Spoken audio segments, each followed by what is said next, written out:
Motivational Mondays is the perfect way to set the tone for your week. Everyone can use motivation. Mondays are amazing, rich with opportunities, full of potential, and now motivational. Your week begins here.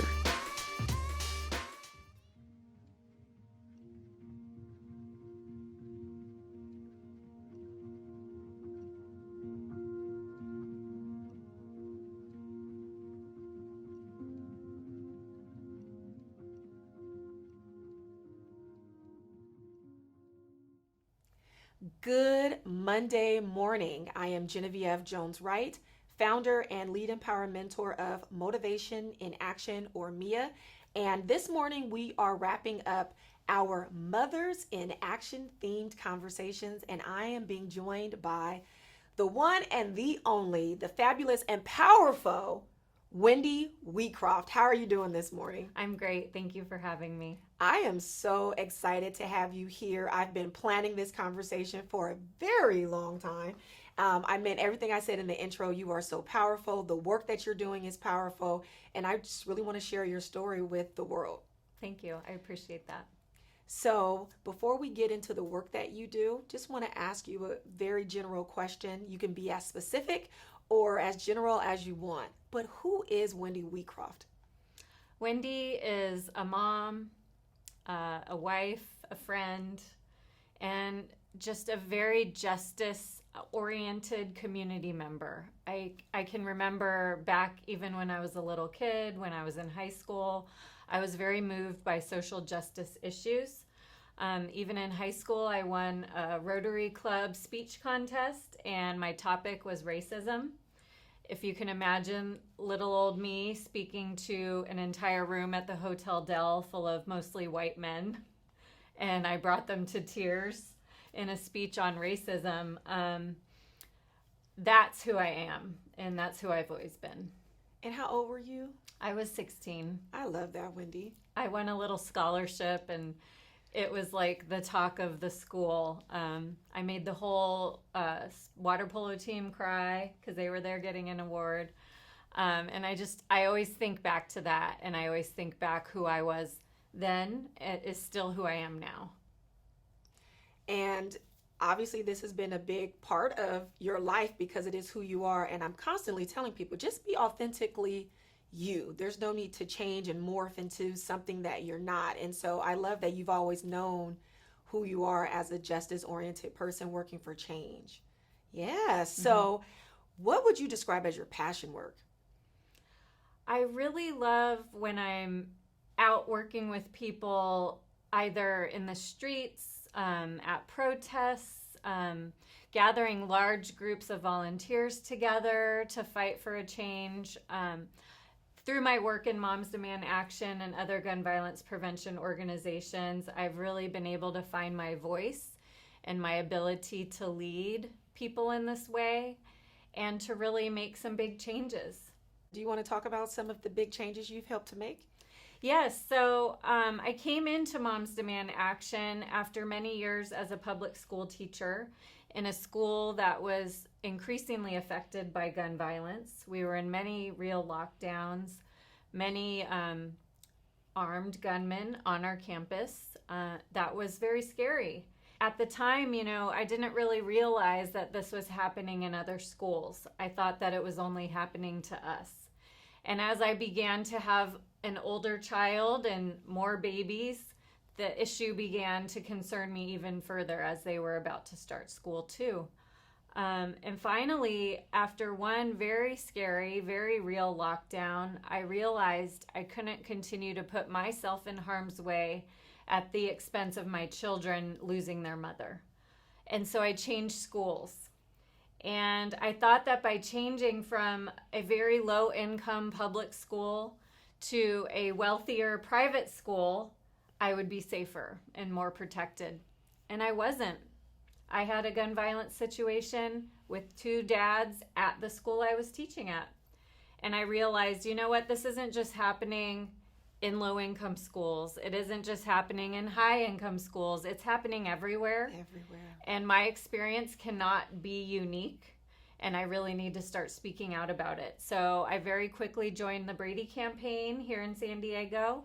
I joined Moms Demand Action as well, and pretty quickly became the San Diego Moms Demand Action lead, and was very excited about the prospect to have autonomy in what I was doing, and to really utilize my creativity and finding creative solutions and ways to tackle this problem. One of those solutions was helping to found San Diegans for Gun Violence Prevention, which is a very unique gun violence coalition in San Diego that encompasses not just these major gun violence prevention organizations, but also faith-based groups, other smaller organizations working in San Diego to tackle gun violence. And we've really kind of paved the way for gun violence prevention nationally, working in this way. We really drilled down locally to begin to address the local issues. And that's really where I found my heart in gun violence prevention, was working with these other boots on the ground who have been doing this work for a really long time, who don't always get the attention and the funding and the support that they deserve. Being able to use a bigger organization such as Moms Demand Action to lift up these community-based organizations has really been something I take pride in. And I've seen it spread all across California, all across the country. And I really do feel like I had something to do with that. And that's something I'm really proud of. Because you did have something to do with that. And I love that you are working with impacted communities, impacted in a different way, but yet impacted by gun violence. And it really is important to form these coalitions, engage with each other, because when we're working in silos, we really don't get the work that's needed done for everybody. Right. And the gun violence situations that get the most attention, such as school shootings or mass shootings, really are not the bulk of the daily drumbeat of gun violence that's affecting our city every single day. There's so many different areas of gun violence that we need to be working in. Community gun violence is one. It used to be called gang violence, and we really feel like this unfairly targets groups of people that may not have anything to do with this violence. So we've been calling it community gun violence. Suicides, domestic violence, and even within suicides, there's so many different silos. And so we've really tried hard to bring all these different issues together and try to address them individually with the other people who are also working on it. That's just such phenomenal work. Yeah. So, there's another part to your story that I want to make sure that we talk about, because a lot of people tune into this particular series knowing that there's going to be someone who has a story that resonates with them. And I know that through this conversation, a lot of people will be helped. So May is, of course, Mental Health Awareness Month. And you have a part of your story that I think people need to hear as we're talking about mental wellness. And you mentioned suicide, but I'm talking too much. So I'm going to just give the floor over to you to talk about that in any way that you would like to. Absolutely. I got into gun violence prevention work partly because of a risk of suicide in my own family. My mom's brother died from suicide when I was a baby, and I never knew him, but it was a hard secret that my family carried and never talked about until I was older. Other family members of mine struggle with suicide, depression, all of these mental health issues. So it's always been very important to me. I struggle with anxiety and depression. Last year, almost exactly a year ago, my mom died from suicide. She had been depressed. She did not have COVID, but I do feel like she was a victim of COVID because she was a very social butterfly. She moved back recently from Florida to be closer to her family and grandchildren and friends, and COVID lockdown really harmed her mentally. She wasn't able to socialize the way that she wanted to.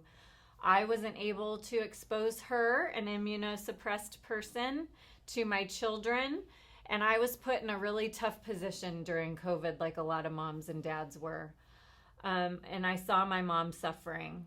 I saw her mentally declining, and she had also had a major back surgery during COVID. It was very difficult. We weren't allowed to visit her in the hospital. It was very difficult to communicate with the doctors and nurses because they were spread so thin because of COVID. And this is something that people aren't talking about so much, right? It's not just getting COVID and getting sick that harms people. It's the strain it's putting on our healthcare system. It's the strain it's putting on the sandwich generation like me, who are trying to keep kids healthy and grandparents healthy, and we're being put in the middle of it. It's the mental health decline of social people who really want to be and need to be around other people. I'm a little more of an introvert, so I didn't mind it so much, but it really hurt my mom. So we all suffered alongside her in the hospital for 2 days, kind of having to make some tough decisions. But it was a decision she made and that she wanted to make for herself. And the saddest part of it is that we couldn't have been there with her. She had to make this really hard decision alone and suffer alone. And she didn't want to be found. She didn't want to be resuscitated. So she was found in a closet that no one used, laying on a pillow, because she wanted to make herself comfortable. And that was so typical of my mom. My mom was always about being cozy and comfy. And that's one of the things I miss the most about her is, how she would take care of me when I'm sick, or my kids, and help us get all cozy and comfy. And I really feel like her laying on that pillow was just like so her. So her.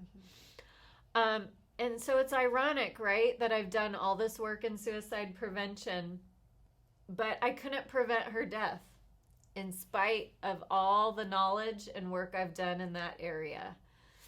And really, it's come to me that we can't prevent every death. And her choice to die was her choice. And I wish that we had better measures in place in California so people like her can make that choice with their family, with them, surrounded by love. And I think that this is really important, Wendy. Well, first of all, thank you for sharing that. In our society, we don't talk enough about people being able to take their pain away in a way that is their choice, that is comfortable, that is humane, that is with the family planning. And I think we need to start having these conversations as a society, especially when we're talking about mental wellness. And I thought about the image of your mother and how you said she would always make sure you were comfortable. And she wanted to be comfortable, and even in her last moments, to place herself on a pillow. And right there in that cozy little closet, she was able to make a decision. And that's powerful. My mom's choice, came from the knowledge that elders are not cared for. She made that choice because she had to. Yeah. And I think at the heart of all of this, we're talking about human dignity. Right. And also peace. But you said something very profound. Who do we care about? Because if the elders aren't getting the proper care and respect, and we're clearly not showing it to our children, because in response to all of these shootings, all we hear the decision makers say is thoughts and prayers, when what we need is actions, policy change, and for people to take this seriously to stop the gun violence. Right. And it's not just gun violence, it's violence against our unsheltered community. Absolutely. The violence against our elders, the violence against our children, police violence. Preach it, Wendy. Yes. Yes. I mean, all of these things keep me up at night. And I'm talking about these things constantly with my kids. And they see it in our streets. It's hard to live in this city. It's hard. So I'm going to ask you a question that I ask all of my guests. What would you leave with our audience today as they tune in to help jumpstart their week on a positive or an inspirational note? You know, the world is hard lately. Our lives are hard. And the biggest thing that motivates me is just the phrase, and it came from Moms Demand Action, but it's really become my mantra, is to keep going. You know, no matter what situation you're in, no matter how you're suffering, I think everyone is suffering in some way right now. And if you can just keep going this minute, this hour, this day, this week, however you need to break it down to get yourself through it, just do it and just keep going. Drink a glass of water, take a nap, eat a healthy snack. All of these self-care things, which are so important when you're grieving, especially, and we're all grieving a loss. We're all grieving these deep, deep losses over the past, especially 5 years, right? So keep going. And I'm so committed to that phrase. I have it tattooed on my arm so I can look at it when I'm in my worst and just like focus on that. Yeah. Well, you've heard it from Wendy Wheatcroft. Just keep going.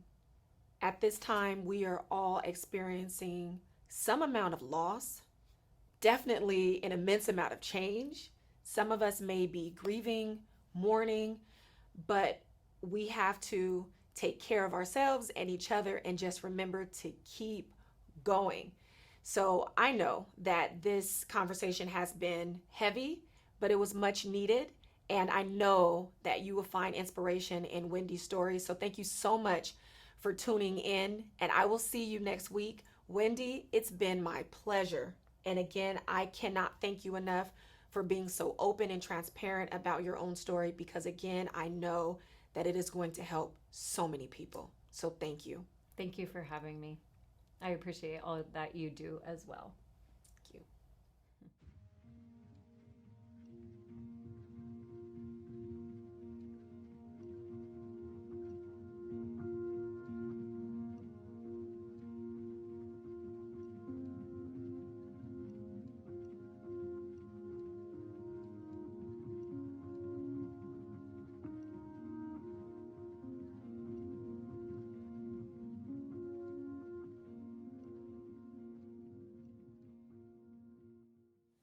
Thank you so much for joining us for this week's Motivational Mondays. I'm going to see you next week, same time, same place, right here, with more inspiration to help you jumpstart your week. Now, if you found this week's conversation inspirational or motivational in any way, maybe you got a gem to carry with you throughout the day or the week, please feel free to like, comment, and share. Because remember, everyone can use some motivation. And if you haven't already, please subscribe. I'll see you next week.